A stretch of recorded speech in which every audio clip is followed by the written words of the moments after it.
Ce Covid aura été le meilleur carburant à fake news, un engrais pour les complotistes du monde entier, avec un homme particulièrement pris pour cible. C'est Bill Gates, invité exceptionnel de ce 20h. Bonsoir et bienvenue à vous, Bill Gates.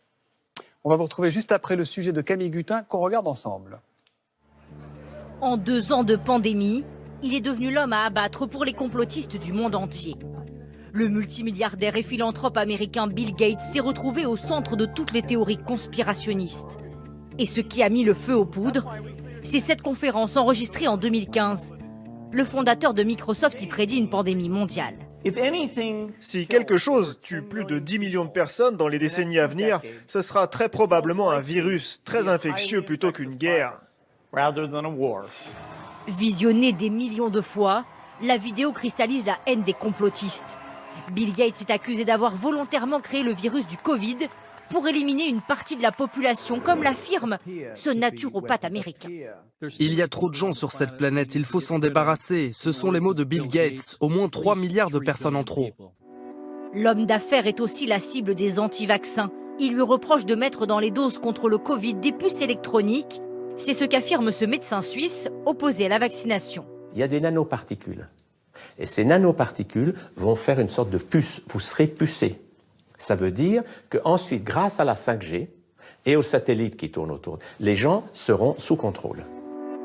Car Bill Gates, selon les conspirationnistes, ferait partie d'un ordre mondial caché qui prendrait toutes les décisions, ce que les Américains appellent l'État profond. Ici, en Floride, certains citoyens lui reprochent par exemple d'avoir contribué à imposer le port du masque. Qu'en est-il de Bill Gates? Pourquoi il n'est pas en prison? Vous et l'État profond, vous allez tous tomber. En prédisant la possible arrivée d'un nouveau variant, Bill Gates fait face une fois encore aux théories des conspirationnistes qu'il accuse toujours de tirer les ficelles de cette pandémie mondiale. Bill Gates qui va pouvoir nous répondre. Vous publiez, Bill Gates, comment éviter la prochaine pandémie chez Flammarion. On vient de le voir, les complotistes du monde entier vous accusent quasiment d'avoir fabriqué l'épidémie de Covid, dont on n'arrive toujours pas à se défaire. Qu'est-ce que vous répondez à ça? Ça vous fait sourire? Ça vous inquiète? Vous balayez ça d'un revers de la main? Je dirais 2 choses. Tout d'abord, c'est très étrange, je ne m'y attendais pas. Et j'ai dépensé des milliards sur les vaccins pour sauver des millions de vies. Et maintenant, ils ont complètement retourné la situation en disant que je gagne des milliards pour tuer des gens, en tuant des gens. D'une certaine manière, c'est assez humoristique, mais c'est aussi problématique. Ça décourage les gens qui pourraient prendre le vaccin et c'est notre meilleur outil pour empêcher des morts. Et dans ce cas-là, ça devient quelque chose de tragique et j'aimerais que les faits soient mis en avant. C'est un excellent vaccin et nous essayons de faire de notre mieux pour sauver des vies, c'est tout. Pour autant, il y a des gens qui se posent raisonnablement des questions, qui disent oui, le vaccin ARN nous a permis de sauver des millions de vies, oui, on s'est fait vacciner. Mais je me pose quand même une petite question, est-ce que je fais vacciner mes enfants? Mais l'ARN, on n'a pas encore le recul nécessaire. Cela, il faut leur répondre quoi? Si vous regardez ceux qui meurent, en fait, c'est les gens qui ne sont pas vaccinés. Nous savons que même les gens vaccinés, si l'on est vieux, on a probablement besoin d'un rappel. Mais c'est un miracle qui a empêché des millions de morts. Et l'idée que j'aimerais pucer qui que ce soit, pourquoi est-ce que j'aurais besoin de savoir où sont les gens? Ça ne m'intéresse pas du tout. Et les labos pharmaceutiques qui sont souvent mis en cause, on dit qu'ils se sont exagérément enrichis. Est-ce que c'est le cas? Est-ce qu'ils ont profité de la crise? Après que Zeneca ait accepté de faire son vaccin sans en tirer de bénéfices, il y a eu beaucoup de financements, notamment de la fondation Gates, qui se sont accordés pour faire des milliards d'unités du vaccin. Il y a des entreprises qui ont produit ces vaccins sans faire d'argent. Pfizer n'a pas pris d'argent du gouvernement pour pouvoir contrôler leurs produits.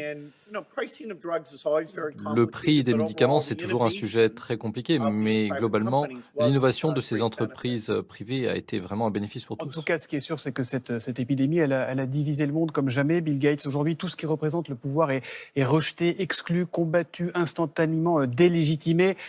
Certains vous haïssent totalement déraisonnablement. Comment vous expliquez cette forme de dégagisme permanent qui existe, aussi bien en France qu'aux États-Unis d'ailleurs? La pandémie a été une tragédie. C'était vraiment quelque chose d'horrible, même si on n'était pas malade. L'enfermement, ne plus pouvoir aller à l'école, ne plus pouvoir voir ses amis, on a eu beaucoup de dépression. Et l'idée de dire aux gens il y a une explication simple, ce n'est pas tout à fait surprenant les phénomènes qu'on a observés. J'espère qu'on verra les choses revenir à la normale, j'espère qu'on n'aura pas d'autres variants dommageables et j'espère que toute la lumière sera faite sur ces événements.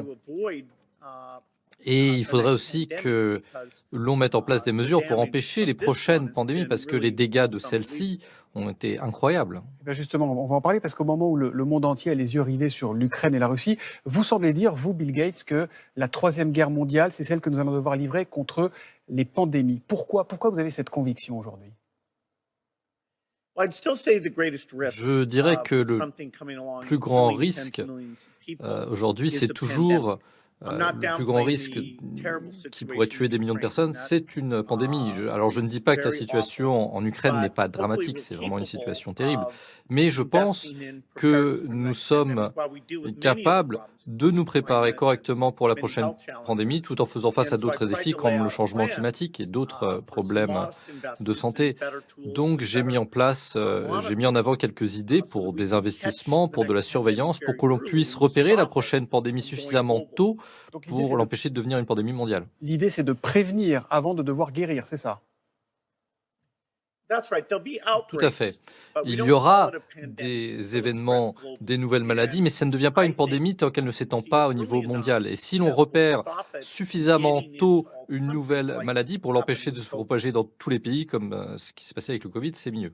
Votre livre s'appelle donc « Comment éviter la prochaine pandémie ». Le précédent, il s'appelait « Comment éviter un désastre écologique ». Or là-dessus, on fonce dans le mur, Bill Gates. Les rapports se succèdent, ils sont plus alarmistes et alarmants les uns que les autres.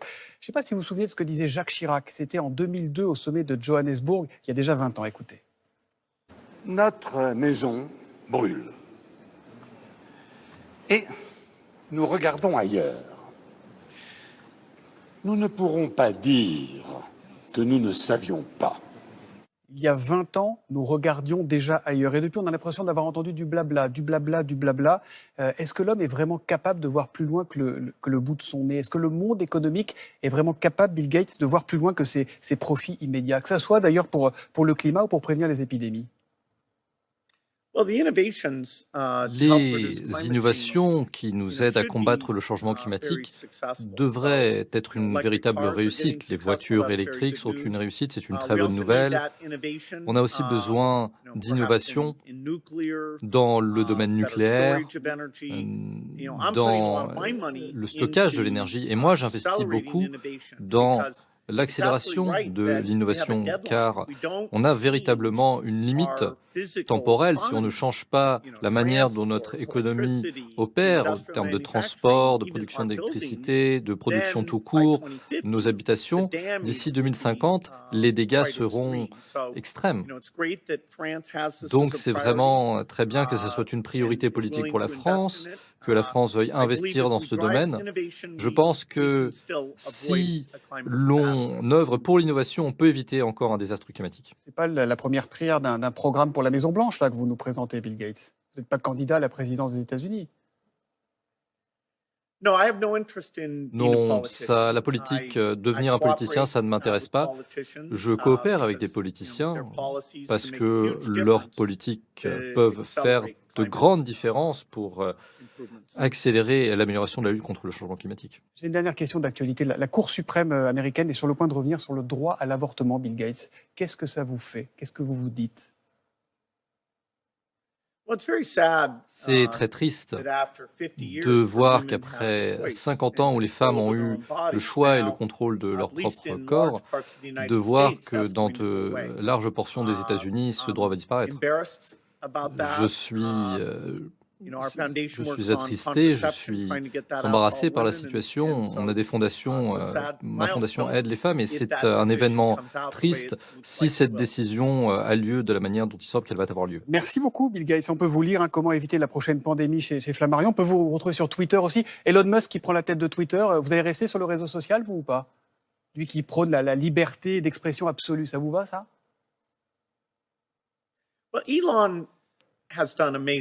Elon a fait un travail exceptionnel. Tesla aide à combattre le changement climatique. SpaceX est une entreprise très innovante. Je ne sais pas ce qu'il fera avec Twitter. J'espère qu'il l'améliorera parce que la manière dont les théories du complot se déploient sur les réseaux sociaux sont un défi. Mais il va falloir voir s'il va améliorer la plateforme. On va devoir attendre pour voir où il va. Merci Bill Gates. Je sais que vous avez vu Emmanuel Macron tout à l'heure. Il ne vous a pas donné le nom de notre prochain Premier ministre par hasard? Non, il ne m'a pas donné ce nom. On a eu une grande conversation. Je sais qu'il est très engagé pour le climat et pour la santé mondiale. Merci d'être venu dans le 20h de France de Bill Gates. Thank you.